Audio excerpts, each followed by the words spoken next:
Your kids are ready to ski, but you don't know where to begin when it comes to gear. Here are a few things to consider.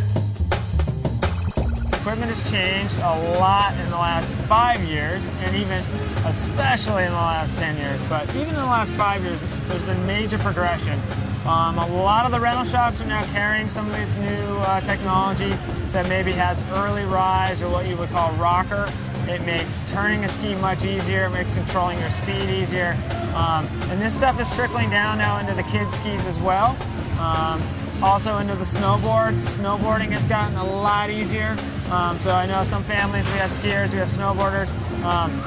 Snowboarding is, the new boards are just way easier. Where back 5 years ago, people first day out would catch their edges a lot. It could be a painful experience. It's gotten a lot better. So those are a couple of the major things for, I think, advances we've had. We've made it a lot easier, especially for the beginners.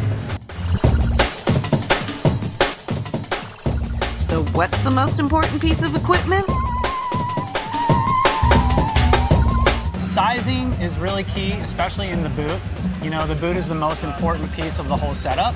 Now with kids, obviously growth being a concern, you want to accommodate for growth, but at the same time, you don't want to compromise now.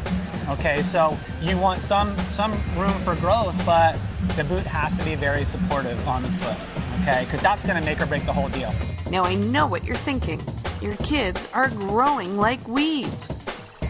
Here's a great tip on saving money on all that gear.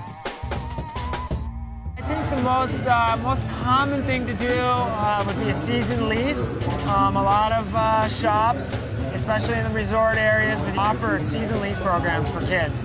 And so you might be able to lease a pair of skis for $99 for the year. If the kid grows middle of the season, all of a sudden the boots are too small, you can bring them back, exchange for some bigger boots. If you want to trade them in for a smaller ski or a bigger ski, all those things are generally allowed, and the shops will work with you to make sure, you know, they can meet your needs in that sense. You obviously at the end of the season, you just turn them back in. You don't have to worry about trying to sell them at a swap or on eBay or whatever. It's also a way you can probably save money over the long